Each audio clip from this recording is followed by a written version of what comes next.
ना हिंदू ना मुसलमान, ना अगड़ा ना पिछड़ा, ना ओबीसी न एससी एसटी।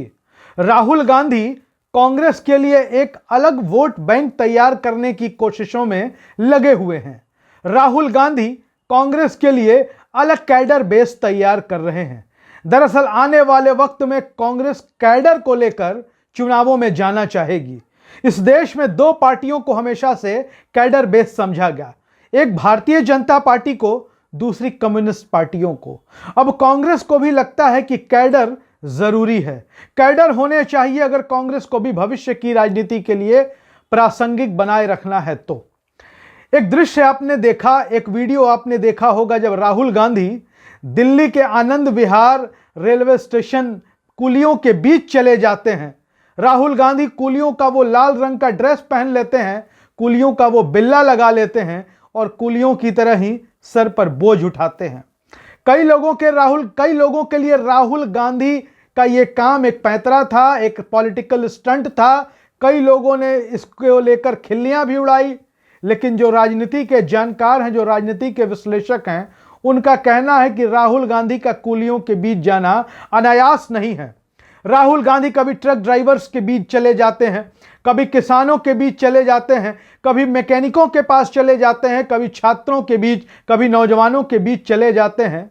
राहुल गांधी ये सब कर रहे हैं तो ये अनायास नहीं है, इसके पीछे एक बड़ा मकसद छिपा हुआ है, बड़े सियासी निहितार्थ छिपे हुए हैं। दरअसल भारत जोड़ो यात्रा के बाद के राहुल गांधी के सफर को देखें तो पाएंगे कि राहुल गांधी का अलग ही सियासी अंदाज इन दिनों दिखाई दे रहा है। राहुल गांधी बड़े अलग तरीके का सियासी सफर कर रहे हैं। राहुल गांधी बड़े अलग तरीके की सियासत कर रहे हैं। जो इस देश में चला आ रहा है वर्षों से, जो राजनीति का ट्रेंड है, उससे इतर राहुल गांधी राजनीति कर रहे हैं। और आपको बता दें कि राजनीति का राहुल गांधी का यह निराला अंदाज, सियासत का यह अंदाज बहुत कुछ कहता है, बहुत कुछ खास कहता है। और आपको बता दें कि राहुल गांधी कांग्रेस पार्टी के लिए एक अलग वोट बैंक तैयार कर रहे हैं।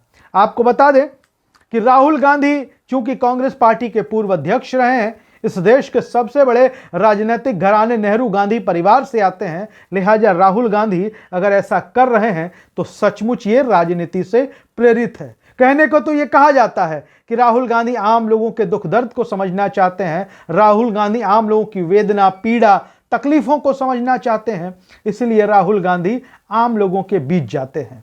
पर क्या इसमें पूरी तरीके से सच्चाई है? दरअसल आपको बता दें कि हमारे देश में शुरू से ही नैरेटिव का खेल चलता आया है और देश में जब से मोदी युग की राजनीति शुरू हुई, नरेंद्र मोदी राजनीति के केंद्र में आए, उन्होंने राहुल गांधी को शहजादा कहकर पुकारना शुरू कर दिया। उन्होंने ये नैरेटिव सेट किया कि राहुल गांधी बड़े घर के वारिस हैं, बड़े खानदान से आते हैं और नरेंद्र मोदी तो बहुत गरीब घर का बच्चा है। और राहुल गांधी को आम आदमी की छवि से तोड़ने की कोशिश हुई और बीजेपी या कह सकते हैं राहुल गांधी के विरोधी इसमें सफल रहे। लेकिन अब राहुल गांधी उसी नैरेटिव को मात देने के लिए आम आदमी की छवि में, कॉमन मैन की छवि में आ गए हैं। प्रधानमंत्री नरेंद्र मोदी द्वारा सेट किए हुए शहजादे के नैरेटिव को तोड़ने के लिए राहुल गांधी मजबूती से आगे निकल गए हैं। और आज की तारीख में देखें तो राहुल गांधी इस देश के आम आदमी की, कॉमन मैन की मुखर आवाज बनते जा रहे हैं। 2024 के लोकसभा चुनाव से आगे राहुल गांधी की नजर है। फिलहाल इंडिया गठबंधन का मसला है, लेकिन राहुल गांधी इंडिया गठबंधन से आगे जाकर देखते हैं। 2024 के लोकसभा चुनाव के बाद राहुल गांधी की आम लोगों के साथ जो ये मीटिंग है, जो चर्चा है, उनकी तकलीफों को बांटने, सुनने, समझने का जो दौर है, वो और आगे होगा और मजबूत होगा। आपको बता दें कि कांग्रेस पार्टी जल्द ही कैडर बेस कार्यक्रम भी आयोजित करने वाली है। लगातार मीडिया रिपोर्ट्स ये आ रही है। आपको बता दें कि राहुल गांधी इंडिया गठबंधन से इतर कांग्रेस पार्टी का अपना वोट बैंक बनाने की कवायद में, जुगत में लगे हुए हैं। और आम आदमी से जो मिलने जुलने की प्रक्रिया है, आम लोगों के बीच जाने की जो राहुल गांधी की प्रक्रिया है, वो इसी का एक हिस्सा है। आपको बता दें कि राहुल गांधी या कांग्रेस पार्टी को लेकर आम लोगों के मन में एक ही बात चलती है कि कांग्रेस ने काम खूब किए हैं, कांग्रेस ने इस देश की भलाई के काम खूब किए हैं।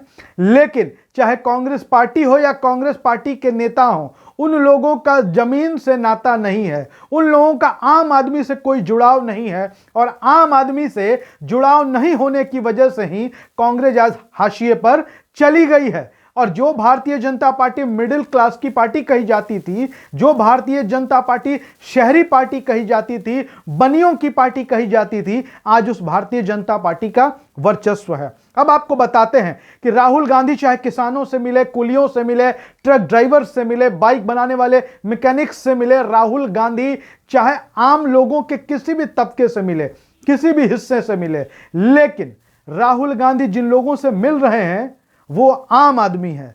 वो हिंदू भी है, वो मुसलमान भी है, वो सिख भी है, वो ईसाई भी है, वो ब्राह्मण भी है, वो बनिया भी है, वो अनुसूचित जाति से भी आता है, वो आदिवासी भी है, लेकिन सबसे ज्यादा, सबसे इतर उनकी एक पहचान है कि वो आम आदमी है। अब भारतीय जनता पार्टी के एजेंडे की बात कर ले तो बीजेपी के एजेंडे में एक धर्म और एक राष्ट्रवाद आता है, लेकिन ये जो आम आदमी जिनसे राहुल गांधी मिल रहे हैं, राहुल गांधी जिनके द्वार पर जा रहे हैं, राहुल गांधी जिनकी पीड़ा, जिनकी वेदना, जिनकी तकलीफों को समझ रहे हैं, वो आम आदमी बहुत ज्यादा धर्म और राष्ट्रवाद जैसे मुद्दों से प्रभावित नहीं होता है। उसके लिए रोजगार, उसके लिए उसका परिवार, उसकी रोटी, उसकी आमदनी, वही सबसे बड़ा राष्ट्र धर्म होता है। और राहुल गांधी अगर इस नैरेटिव को सेट कर देते हैं, राहुल गांधी अगर भारतीय जनता पार्टी की इस राष्ट्रवादी और धर्म वाली जो उनकी छवि या उनकी राजनीति है, इन मुद्दों से इतर स्पेस आम आदमी के बीच बना लेते हैं, तो कांग्रेस पार्टी के